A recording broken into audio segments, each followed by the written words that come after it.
Eu vivi entre os Yanomami na Serra do Parima. E a minha preocupação aqui é que isso que está acontecendo hoje, que nós estamos assistindo, nunca mais aconteça. O primeiro ponto que eu quero levantar é que nós ouvimos, eu e vocês, ouvimos algumas autoridades dizerem que isso acontece desde sempre na vida Yanomami. É mentira.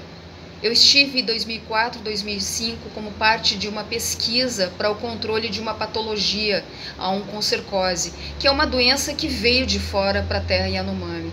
Não existia na terra Yanomami a oncocercose. Foi uma doença que nós, os não indígenas, levamos para lá. Então eu fui parte da equipe de pesquisa do Laboratório de Etnoepidemiologia do Instituto Nacional de Pesquisas da Amazônia e tive a oportunidade de viver mais de uma centena de dias entre os Yanomami da Serra do Parima, justamente uma das regiões que está sendo fortemente atacada pelos invasores. E eu posso dizer para vocês que nunca na história da vida Yanomami, porque eu estudei a história do contato Yanomami, nunca na história da vida Yanomami aconteceu uma tragédia como essa. E a minha maior preocupação aqui é a possibilidade de que isso em algum momento continue, porque nós estamos falando de um povo que vive em condições de fragilidade, um povo desarmado, um povo pacífico, um povo politicamente descentralizado, um povo solidário, um povo com outro tipo de conceito a respeito da vida humana, a respeito das relações entre uma comunidade. Eu tenho muita coisa para falar da dignidade do povo Yanomami, da inocência do povo Yanomami, da importância dos Yanomami para todos nós, para toda a humanidade, pela inteligência humana que eles guardam, não só de conhecimento da mata, mas também de orientação das relações humanas. Eu estou aqui porque a proteção do povo Yanomami não pode depender da eleição de um político. Isso não pode acontecer. Proteger o povo Yanomami não pode depender da eleição de um político. Nós sabemos, se aquele ex-presidente tivesse sido eleito, essa tragédia continuaria e todo esforço estaria sendo feito para que fosse ocultado de nós esse horror que está acontecendo contra os Yanomami. Vamos falar primeiro sobre 4 categorias de responsáveis por esse genocídio.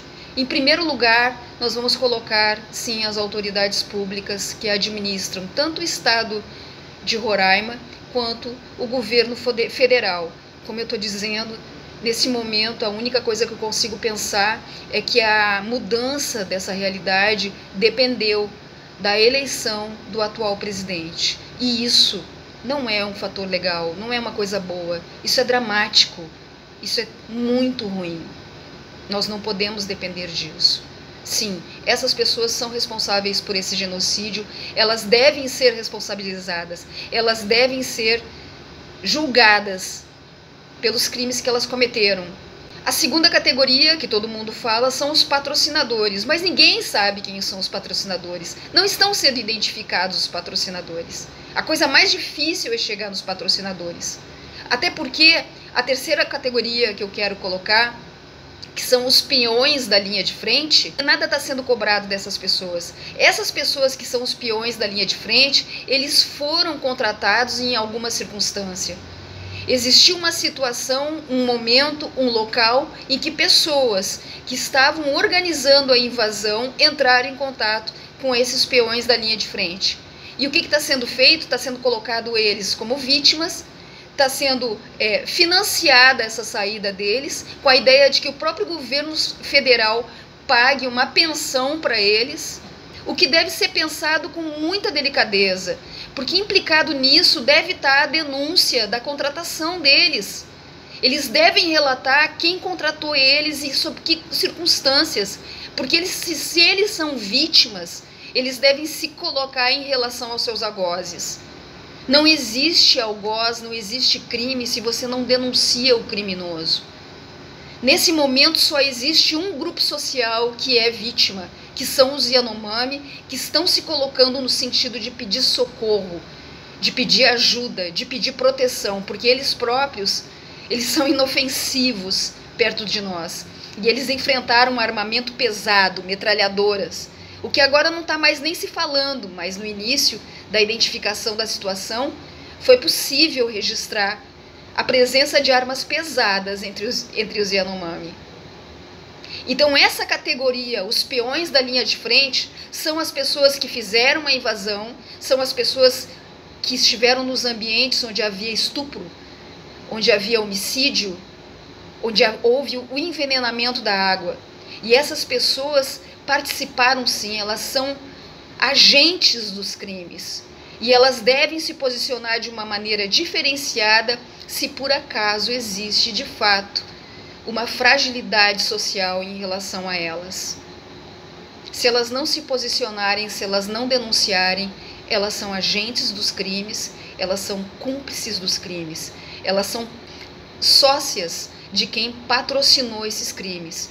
E se elas forem convocadas para cometer os mesmos crimes, elas voltarão a cometer os mesmos crimes, como elas próprias têm relatado nos vídeos que são publicados nas redes sociais. Eles estão carregando recursos minerais preciosos consigo, que a ideia é depois comercializar isso e ganhar dinheiro em cima desse roubo, dessa depredação, desse ataque contra a vida do povo Yanomami. A quarta categoria de criminosos são as pessoas que receberam os resultados desse crime, as pessoas que compraram o que foi extraído da terra Yanomami. Eu ouvi até o atual presidente mencionar isso. Nós devemos identificar os receptores dos resultados dessas invasões, desse crime, desse genocídio. Então são essas quatro categorias. Se o governo federal hoje não se colocar em relação a esses peões que estão saindo de lá sem declarar absolutamente nada, como se nada tivesse acontecido, só esperando uma nova oportunidade para cometer crimes de novo, fica configurada a omissão do poder público. Porque estas pessoas, cada um desses peões que está saindo de lá, eles devem relatar quem contratou eles, sob que circunstâncias. A gente precisa assumir francamente essas condições, encarar essa realidade. Se houver omissão nesse momento, eu tenho medo, eu tenho muito medo do que possa vir a acontecer, porque as terras Yanomami têm riqueza sim, tem muita riqueza, mas também é muito fácil fazer a fiscalização dessas terras. Como acontecia em 2004 e 2005, quando eu estive lá, qualquer presença de garimpeiro pode ser denunciada por rádio e imediatamente essas pessoas serem presas, serem impedidas de cometer seus crimes. Isso em 2004 e 2005 acontecia. Os próprios Yanomami faziam a fiscalização do seu território e denunciavam sempre que fosse necessário. Então, existe condição de fazer a proteção da área Yanomami, sim. Basta que nós tenhamos um mínimo de dignidade para conduzir essa situação de modo a preservar a vida desse povo que faz parte e que é, sem dúvida nenhuma, a mais elevada referência de vida social que eu já conheci e que certamente existe no país. Nós devemos aprender com os Yanomami. E como disse o relato de um velho Chapori que foi publicado, se nós atacarmos os Yanomami, o céu vai cair para todos nós. Porque quem segura o céu são os xamãs Yanomami.